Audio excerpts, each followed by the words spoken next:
ഓം ശ്രീ ഗുരുഭ്യോ നമ. രാത്രി മുറിയിലിരിക്കുന്ന അമ്മയ്ക്ക് അസ്വസ്ഥത. അമ്മ പശുക്കളെ നോക്കുന്ന ബ്രഹ്മചാരിയെ വിളിപ്പിച്ചു. അമ്മ തിരക്കി, മക്കളെ, ഒരു പശുക്കുട്ടിക്ക് എന്തോ വിഷമമുള്ളതുപോലെ അമ്മയ്ക്ക് തോന്നുന്നല്ലോ. അതിന് ഭക്ഷണവും വെള്ളവും വേണ്ടതുപോലെ കൊടുത്തില്ലേ? എല്ലാം ശരിയായി ചെയ്തിട്ടുണ്ടെന്ന് അദ്ദേഹം മറുപടി പറഞ്ഞു. എന്തോ അമ്മയ്ക്കത് അത്ര തൃപ്തിയായില്ല.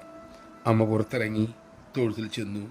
ഒരു പാത്രം നിറയെ ആഹാരം എടുത്ത് ഒരു പശുക്കുട്ടിയുടെ മുന്നിൽ വെച്ചു. അത് ആർത്തിയോടെ അത് കഴിക്കാൻ തുടങ്ങി. നിമിഷങ്ങൾക്കകം അത് കഴിച്ചു തീർത്തു. അമ്മയുടെ മുഖത്ത് ദുഃഖം കലർന്ന ഗൗരവം. തിരക്കിയപ്പോൾ ഒരു കാര്യം മനസ്സിലായി. ആ പൈക്കുട്ടിയുടെ അമ്മ പശു മരിച്ചു പോയിട്ട് കുറച്ച് ദിവസമായി.